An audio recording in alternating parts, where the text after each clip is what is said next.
ஸ்ரீ அவந்தி திருத்தல மாஹாத்மியம் 14ஆம் அத்தியாயம். சது சமுத்திரத்தின் மகத்துவம்.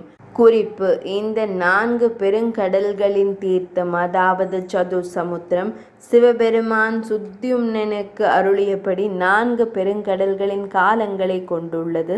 இது ராஜஸ்தலத்திற்கு அருகில் உள்ளது.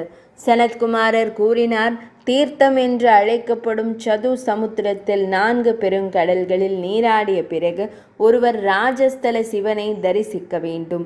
அதன் வருகையால் மனிதன் மகன்களை பெறுகிறான். 4 பெருங்கடல்கள் உள்ளன: உப்பு, நீர், பால், தயிர் மற்றும் கரும்பு சாறு ஆகியவற்றின் பெருங்கடல்கள் அந்த இறைவனின் அருகிலேயே உள்ளன. அவை சுத்யும்னனால் நிறுவப்பட்டவை. வியாசமா முனிவர் கூறினார்: சிறந்த முனிவரே, ராஜஸ்தலத்திற்கு அருகில் சுத்யும்னனால் கடல்கள் ஏன் நிறுவப்பட்டன? கூறுங்கள். சிறந்த ஜம்பு தீபம் 1,00,000 யோஜனங்கள் வரை நீண்டுள்ளது. இந்த எல்லைக்குள் உப்பு கடல் நிறுவப்பட்டது. சகத் தீபத்தில் 2,00,000 யோஜனங்கள் வரை நீண்டுள்ள பால் கடல் திருப்பார்கடல் நிறுவப்பட்டது. 4,00,000 யோஜனங்கள் வரை நீண்டுள்ள தயிர் கடல் குசத்வீபத்தில் நிறுவப்பட்டுள்ளது. ஷால்மல எனப்படும் கண்டத்தில் கரும்பு சாறு பெருங்கடல் நிறுவப்பட்டது. அது 8,00,000 யோஜனங்கள் வரை நீண்டுள்ளது. இவ்வாறு 4 கடல்கள் உங்களால் விவரிக்கப்பட்டுள்ளன. பூமண்டலத்தில், அதாவது பூமியில், ராஜஸ்தலத்திற்கு அருகில் அவை எவ்வாறு வந்தன? சனத்குமாரர் கூறினார்: முந்தைய கல்பத்தில் சுத்யும்னன் என்ற ஒரு நீதிமான் இருந்தான். அவரது மனைவி ஒரு சிறந்த பெண்மணி. சுதர்ஷனா என்ற பெயரில் நன்கு அறியப்பட்டவர். ஒரு மகனை பெற வேண்டும் என்ற ஆசையுடன் தால்பிய முனிவரை சந்தித்த அவள், புனிதமான முனிவரே, எந்த வழியில் புனித பரிசு, புனித நீராடல் அல்லது வேறு வழிகளில் அனைத்து மங்களகரமான குணாதிசயங்களையும் கொண்ட ஒரு மகனை என்னால் பெற முடியும்? பிராமண சிரேஷ்டரே, இதை உண்மையாகவும் முழுமையாகவும் விளக்குங்கள்.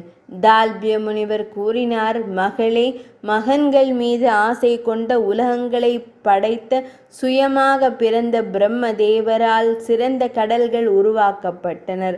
அரசர் அவற்றில் புனித நீராடினால் உனக்கு மகன்கள் பிறப்பார்கள்.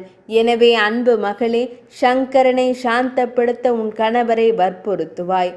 பல்வேறு நிகழ்வுகளால் ஆதரிக்கப்படும் தால்பிய முனிவரின் கூற்றின் பலத்தால் சங்கரனை சாந்தப்படுத்த அவள் கணவரை விரைவாக அனுப்பி வைத்தாள். அவர் கந்தமாதன மலைக்கு சென்று சங்கரனாரை சாந்தப்படுத்தினார். சந்திரன், சூரியன், நெருப்பு ஆகியவற்றை விழிகளாக கொண்ட சங்கரர் மகிழ்ச்சி அடைந்து கூறினார்: சிறந்த அரசரே, அவந்திக்கு செல்லுங்கள். உங்களுக்கு ஒரு அற்புதமான மகன் பிறப்பான். என் கட்டளைப்படி கடல்கள் குசஸ்தலத்திற்கு செல்லும். சங்கரருக்கு அருகிலுள்ள மேருவை போன்ற புனித இடத்தில், அரசரே, மனிதர்களில் முதன்மையானவரே, கடல்கள் ஒன்று கூடுவதை நீங்கள் காண்பீர்கள். நீங்கள் கோரினால் அவர்கள் தங்கள் காலத்துடன் 16இல் ஒரு பங்கு என்றென்றும் அங்கேயே தங்குவார்கள். இதை கூறிய பிறகு பகவான் மகாதேவர் மறைந்து விட்டார். சுத்யும்னன் தனது மனைவியுடன் குசஸ்தலத்திற்கு சென்றார். குசஸ்தலத்திற்கு வந்ததும் அவர் கடல்களை கண்டார். ராஜஸ்தலத்திற்கு அருகில் அவர்களை கண்டதும் அவர் அவர்களை வணங்கினார். பக்தர்களுக்கு பிரியமான சுத்யும்னன் வணங்குவதைக் கண்டதும் அனைத்து கடல்களும், புனித விரதங்களின் பக்தரை, உங்கள் வரத்தை தேர்ந்தெடுங்கள் என்றன. அவர் மனதளவில் அனைத்து மங்களகரமான குணாதிசயங்களையும் கொண்ட ஒரு மகனை தேர்ந்தெடுத்தார். மன்னர் மேலும் கூறினார்: பூமி இங்கே இருக்கும் வரை நீங்கள் அனைவரும் இங்கே ராஜஸ்தலத்திற்கு அருகில் இருக்க வேண்டும். கடல்கள் கூறின: கல்பம் முடியும் வரை நாங்கள் இங்கேயே இருப்போம். அனைத்து நல்ல அம்சங்களுடனும் கூடிய ஒரு மகன் உனக்கு பிறப்பான். எனவே அரசரே, தாம் புனித நீராடுவீராக. எங்கள் காலாவுடன் அற்புதமான தலத்தில் இங்கேயே தங்குவோம். இவ்வாறு வியாசமா முனிவரே, கடல்கள் சுத்யும்னரால் வீழ்த்தப்பட்டன. அவற்றிற்கு யாத்திரை செல்பவரின் புண்ணிய பலன்களை கேளுங்கள். மிகவும் புண்ணியமான ஷார, அதாவது உப்பு பெருங்கடல், கடலில் புனித நீராடிய பிறகு வியாசமா முனிவரே, பக்தர் மிகுந்த பக்தியுடன் பித்ருக்களுக்கு ஸ்ரார்த்தம் செய்ய வேண்டும். அவர் புனித ஆலயத்தில் அன்னை பார்வதியின் துணைவியான மகா பகவானையும் வணங்க வேண்டும்.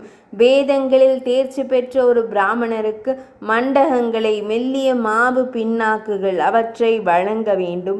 ஒரு செப்பு பாத்திரத்தில் உப்பு நிரப்பப்பட வேண்டும். வேத பண்டிதரான ஒரு பிராமணருக்கு தங்கத்துடன் அதை கொடுக்க வேண்டும். 7 வகையான தானியங்களை ஒரு மூங்கில் கூடையில் போட்டு ஒரு துணியால் மூட வேண்டும். பின்னர் பக்தர் அர்க்யத்தை பழங்கள் மற்றும் பண பரிசுகளுடன் விடாமுயற்சியுடன் வழங்க வேண்டும். பின்னர் அவர் திருப்பார்கடலுக்கு சென்று முன்பு போலவே புனித நீராட வேண்டும். அங்கு பால் நிரப்பப்பட்ட ஒரு செப்பு பாத்திரத்தை அவர் வழங்க வேண்டும். தத்யாப்தி தயிர் பெருங்கடலிலும் அதே நடைமுறையை பின்பற்ற வேண்டும். மேலும் தயிருடன் கலந்த அற்புதமான அரிசியை வழங்க வேண்டும். இக்ஷ்வப்தியிலும் இதை செய்து அவர் மங்களகரமான வெல்லத்தை பரிசாக வழங்க வேண்டும். யாத்திரை முடிந்ததும் வியாசமா முனிவரை அவர் ஒரு பால் பசுவை தானம் செய்ய வேண்டும். ரிஜஸ்தலத்திற்கு அருகில் யாத்திரை மேற்கொள்பவர் சிறந்த செல்வத்தையும் மகிழ்ச்சியான மகன்களையும் அடைகிறார்.